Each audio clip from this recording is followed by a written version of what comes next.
We're happy to have you with us on this Friday. And this morning, we're one step closer to the FBI's reasoning for searching former President Trump's Mar-a-Lago home.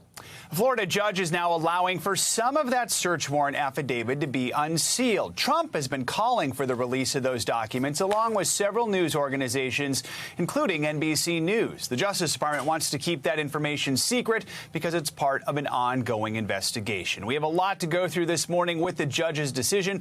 Let's bring in NBC News Justice reporter Ryan Riley and NBC News legal analyst Danny Savallo. So, Ryan, starting with you, help us understand the judge's decision and the reasoning behind it. I know there was a little bit of confusion yesterday, and also how are the FBI and the Justice Department reacting to this? Yeah, I think there's a little bit of surprise that he went this route. We still don't know for sure if anything is going to necessarily come out, but it seems like we might get some very basic details. Essentially, what he believes is that DOJ shouldn't be making the call about whether or not there's any information that could come out that could be relevant. That wasn't a decision that should be left up to DOJ. DOJ's argument here is essentially that the redactions would be so extreme that it would essentially render the document meaningless. But he decided that that's not what he wanted to do. And the judge said here, I find that the present record, the government has not, I find that on the present record, the government has not met its burden of showing that the entire affidavit should remain sealed. So that's sort of what the judge issued here and said it's a deadline of next week for DOJ to propose those redactions. And I think DOJ's redactions are going to be a lot. It's going to be a lot of black marks on that paper that we could be seeing coming out of this. Now, Danny, there's been pressure from news outlets to get this information public. First, let's listen to what one attorney for several media companies said after yesterday's hearing. It is not the government's job to tell the public what is meaningful in terms of the release of its own information. Now, the Justice Department disagreed with that, saying that the investigation's still in its early stages. So how do they release parts of these documents without sabotaging their case? Is there a world where that's possible? That's the dilemma now for DOJ. And I suspect that we haven't seen the end of the controversy because DOJ is going to go back to their offices and heavily redact these documents and err on the side of secrecy. But they're going to have to submit that back to the judge, who will likely be none too pleased when the only thing remaining from the search warrant affidavit is going to be something like once upon a time and happily ever after at the end.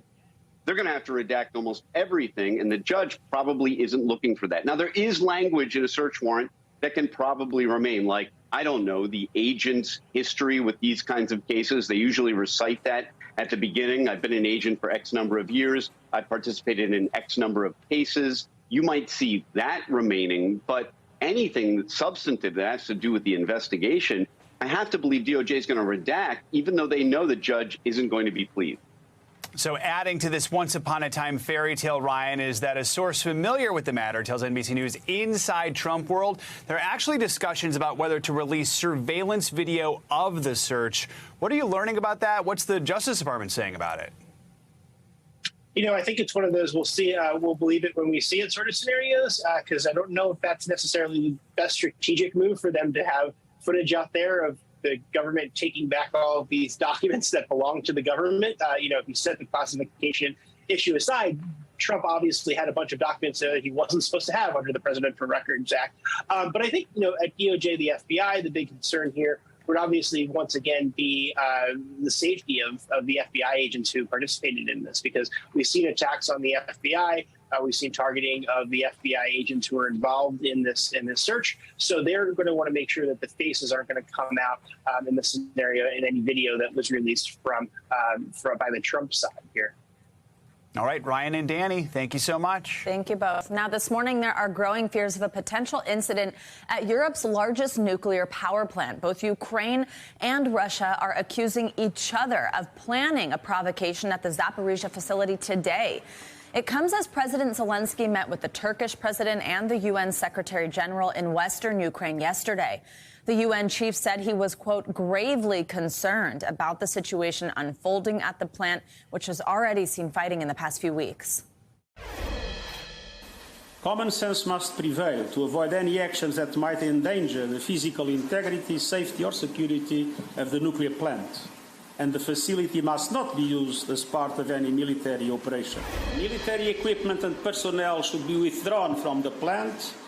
Further deployment of forces or equipment to the site must be avoided. The area needs to be demilitarized. And we must tell it as it is. Any potential damage to Zaporizhzhia is suicide. NBC News correspondent Josh Letterman joins us now from Dnipro, Ukraine. Josh, thanks for being with us. So let's walk a little bit through this sort of they said type of thing that's making this a little confusing. So these tensions are super high. I know you hear from a Ukrainian intelligence official about Russia's alleged plans for a provocation and then also telling their staff to stay home. Obviously, they're saying the opposite. What did he tell you? What did this Ukrainian official tell you? And what's the situation like right now? Well, the tensions certainly are very high, but you're right, Savannah, it is confusing because for days now, Russia and Ukraine have been accusing each other of shelling that plant and of planning some type of incident there. So yesterday, when we heard from Russia's defense ministry saying that they believed Ukraine was going to plan something at the site today, many Ukrainian officials said that's Russia laying the groundwork to do something at the plant itself today and then try to blame it on Ukraine. And then I spoke with Andrei Yusov from Ukraine's military intelligence unit, who told me this. There is new information. It arrived about half an hour ago that for tomorrow, August 19th, there is an order for the majority of the station staff not to go to work. This may be evidence that the Russians are preparing for large-scale provocations at the Zaporizhzhia nuclear power plant for tomorrow. So Russia has its own nuclear experts from its state-run energy company at that site. What Yusov is saying there is that Russia's told them steer clear of the site today, which is really only raising more fears that Russia may be planning something there today, as both sides have been holding nuclear disaster drills to try to prepare, Savannah. Josh, let's talk through some of what we are seeing on the ground there. We have this video that surfaced on social media appearing to show Russian military vehicles inside the nuclear power plant. Now, it's important to note here that we don't know who filmed this, no indication of that, or when it was shot. But the head of Ukraine's national nuclear energy company, I know, told you earlier this month that something like this was happening. What did you hear, and what could this mean? That's exactly right. The head of Energoatom, the state nuclear energy company here, told me that Russia had already moved military vehicles inside the turbine halls of nuclear reactor 1 and 2. Dozens of vehicles that he said were blocking access to fire brigades if there were to be a fire in the nuclear reactor, and in fact were fire hazards themselves, because he said those military vehicles are weaponized, may have explosives on them. Obviously, the last thing you want to see inside a nuclear power plant. And then that video from social media now been corroborated by NBC News as from the Zaporizhzhia nuclear power plant, appearing to show exactly what the head of the energy company told us the Russians had put there. All right, Josh, thank you so much. Obviously, a lot to be watching for today as both sides claim this activity at a nuclear power plant. We know you'll stay on it for us, and stay safe. Thank you. The historic drought that has ravaged much of the West for years is now choking the Northeast. In fact, the government agency that monitors climate says the drought is affecting 174 million Americans. NBC News national correspondent Gabe Guterres has the story. Of course, we've been seeing those dramatic images out of the West, but this new drought monitor shows that the Northeast is now seeing its own intensifying drought. These are not images from the desert Southwest. They're from Massachusetts. The new weekly drought monitor out shows that more of the Northeast is now under extreme drought conditions. I'm kind of worried because my house also, the grass is dead. Nearly all of New Jersey, Connecticut, and New Hampshire are also in varying levels of drought. Dairy farms in Vermont are struggling to feed their livestock. New York's Rockland County is declaring a Stage 2 water emergency, instituting mandatory restrictions.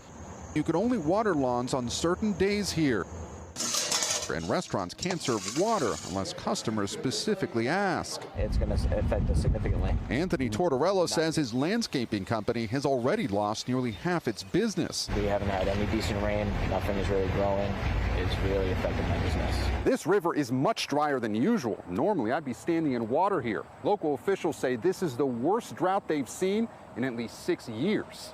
It's the next phase of a punishing drought that has already ravaged the southwestern U.S. This, I think, is the worst year we've ever had. In Texas, 2 reservoirs of the Rio Grande are drying up. Drought's going to be a huge issue in the U.S. in the coming decades because it's going to affect water supplies and it's going to affect growing food. And both of those are critical to our economy.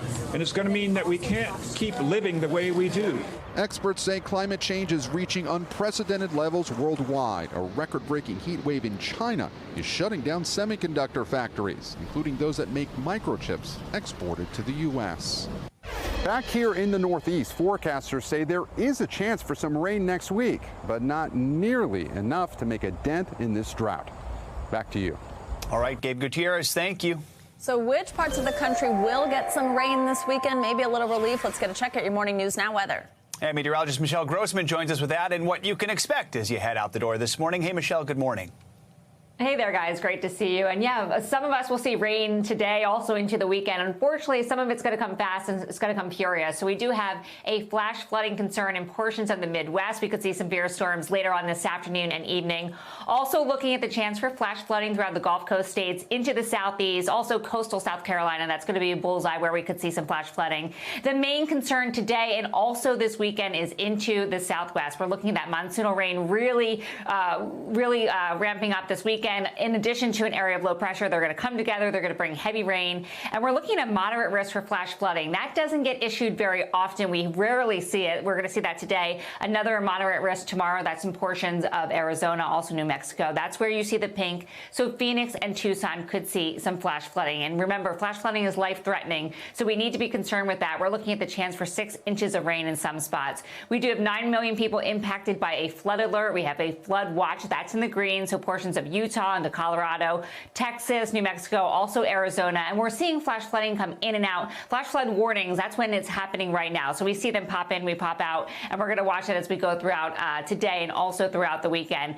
Radar showing us that the rain is already falling. We're looking at the brighter colors. That's the heavier rain. You can see that rotation sort of rotating that rain in, and it's going to be heavy as we head throughout the next couple of days. Again, generally 1 to 3 inches, but we could see 5, even 6 inches of rain. This part of the country has clay, a lot of clay in the soil, so it doesn't really absorb water very fast. And this is going to come fast, so this is going to be a problem as we head throughout the next couple of days.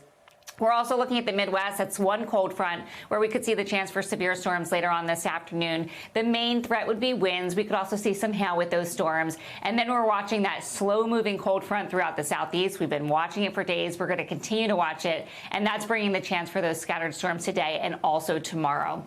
Back to you guys. All right, Michelle. All right, thank you, Michelle. Thank you. Thanks for watching our YouTube channel. Follow today's top stories and breaking news by downloading the NBC News app.